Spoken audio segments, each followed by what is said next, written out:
Assalamualaikum warahmatullahi wabarakatuh. Bagaimana kabarnya sahabat Rupan? Semoga kita senantiasa diberikan kesehatan, keberkahan, dan kebahagiaan dalam menjalani aktivitas sehari-hari. Nah, pada kali ini kita akan belajar tentang akhlak terpuji kepada Allah Subhanahu wa Ta'ala.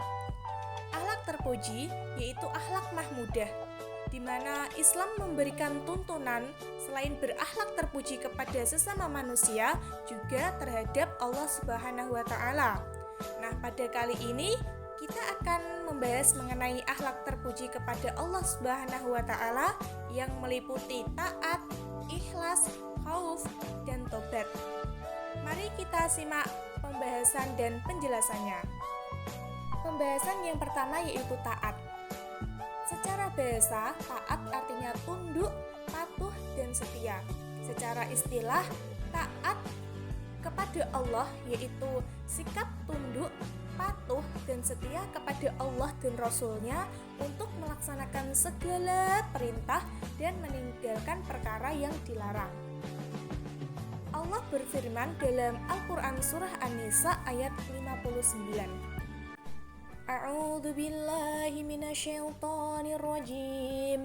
Bismillahirrahmanirrahim. Ya ayyuhalladzina amanu athi'ullaha wa athi'ur rasula wa ulil amri minkum.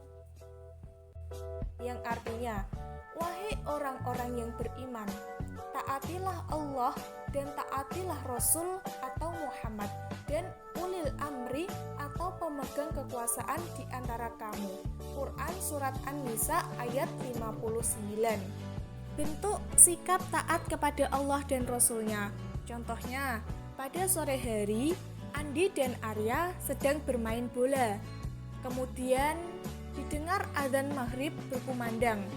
Lalu Andi dan Arya bergegas pulang untuk melaksanakan sholat maghrib karena sholat lebih penting. Jadi permainan sepak bola tersebut dihentikan untuk melaksanakan sholat maghrib. Nah, itu termasuk bentuk sikap taat kepada Allah karena menjalankan perintahnya. Sebagai orang yang beriman, dengan sungguh-sungguh pasti selalu taat pada hukum Allah dan Rasul-Nya. Dengan taat kepada Allah dan Rasul-Nya akan mendapatkan dampak positif dari dirinya. Dampak positif dari sikap taat tersebut antara lain yaitu mendapatkan ridho dari Allah Subhanahu wa Ta'ala sebagai imbalan telah mentaati perintahnya dan menjauhi larangannya. Yang kedua, hati merasa puas setelah mampu melaksanakan salah satu kewajibannya kepada Allah dan Rasul-Nya. Yang ketiga, mendapatkan keberuntungan berupa kemenangan. Pembahasan yang selanjutnya yaitu ikhlas. Ikhlas artinya melaksanakan suatu pekerjaan yang diniatkan semata-mata karena Allah dan tidak mengharapkan balasan atau pujian dari orang lain selain Allah. Perintah untuk beramal secara ikhlas terdapat dalam hadis riwayat Ibnu Majah yang artinya, Allah tidak akan menerima sedikit pun dari amal kecuali yang dikerjakan dengan ikhlas dan hanya mengharap keridhaan Allah. Sabda Rasulullah tersebut mengandung makna bahwa sebesar apapun amal seseorang, tetapi kalau tidak diniatkan dengan hati yang ikhlas, maka amal yang dilakukannya tidak berubah pahala sedikit pun atau akan sia-sia. Untuk sikap perilaku ikhlas, contohnya, pada suatu hari di musim penghujan, daerah Ani terdampak banjir dan Ani terjebak di atas mobilnya untuk melindungi diri dari banjir yang semakin tinggi. Kemudian Rio datang ke rumah Ani untuk menolong Ani, dan Rio menolong dengan ikhlas tanpa mengharap apa-apa dari Ani.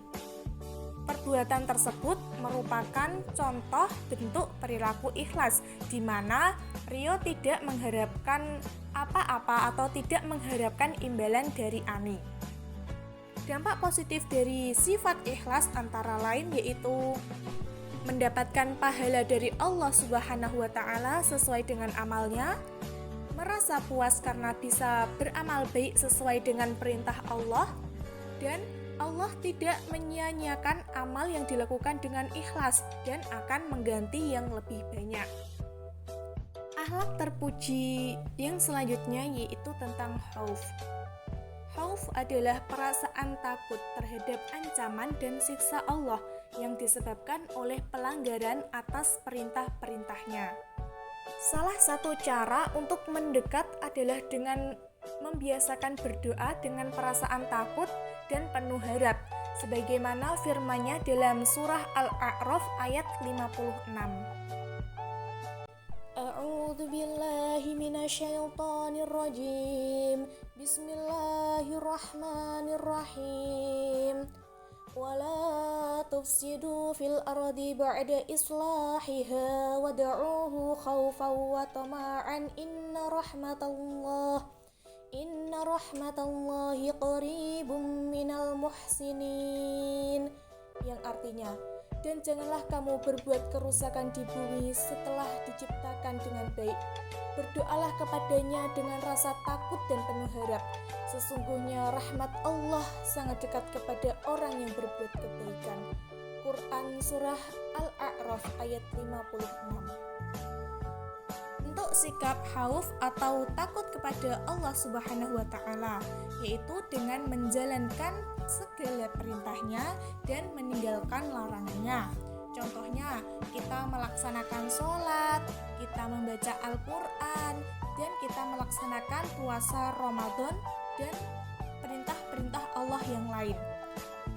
Contoh tersebut kita lakukan atau kita laksanakan karena hal tersebut merupakan perintah yang telah diwajibkan Allah Subhanahu wa Ta'ala kepada umat Islam.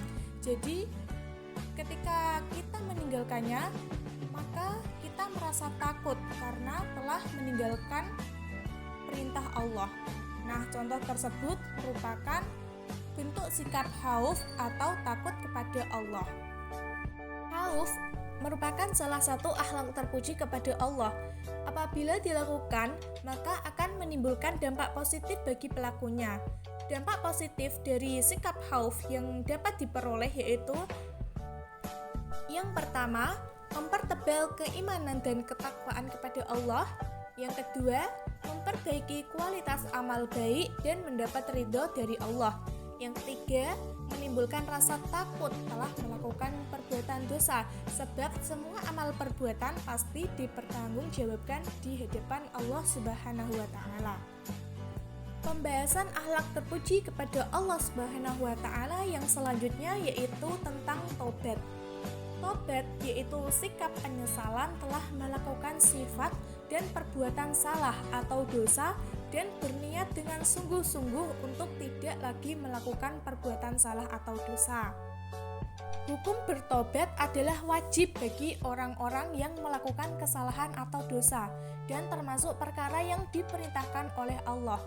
Kewajiban tersebut merupakan bukti kasih sayang Allah kepada hamba-Nya, di mana Allah berfirman dalam surah An-Nur ayat 31. A'udzu billahi minasyaitonir rajim. Bismillahirrahmanirrahim. Wa tubu ilallahi jami'an ayyuhal mu'minuna la'allakum tuflihun. Yang artinya, dan bertobatlah kamu semua kepada Allah wahai orang-orang yang beriman agar kamu beruntung. Quran Surah An-Nur ayat 31. Bentuk atau contoh sikap tobat kepada Allah. Rudi dan Arman tengah minum minuman keras. Kemudian keduanya bertemu dengan Pak Ustadz dan dinasehati untuk tidak minum minuman keras lagi karena hal tersebut melanggar larangan Allah. Dan minum minuman keras juga dapat membahayakan kesehatan bagi dirinya sendiri. Dari nasihat Pak Ustadz tersebut, Rudi dan Arman berpikir terus, benar juga apa yang dikatakan oleh Pak Ustadz. Dari nasihat Pak Ustadz tersebut, Rudi dan Arman berniat untuk tidak minum minuman keras lagi, dan bersungguh-sungguh untuk meninggalkan perbuatan salah atau dosa tersebut. Nah, dari kisah Rudi dan Arman merupakan contoh bentuk taubat kepada Allah Subhanahu wa taala. Taubat yang dilakukan dengan sungguh-sungguh menimbulkan akibat positif. Yang pertama, mendapat kembali jalan yang lurus, yaitu jalan yang diridhoi oleh Allah Subhanahu wa taala. Yang kedua, hati menjadi tentram dan tenang sehingga dapat menjalankan ibadah atau aktivitas dengan tenang pula. Yang ketiga, dapat meningkatkan keimanan dan ketakwaan kepada Allah Subhanahu wa taala setelah merasa kedekatan dengan Allah. Cukup itu pembahasan pada kali ini. Terima kasih, semoga bermanfaat. Sampai jumpa di pembelajaran selanjutnya. Wassalamualaikum warahmatullahi wabarakatuh.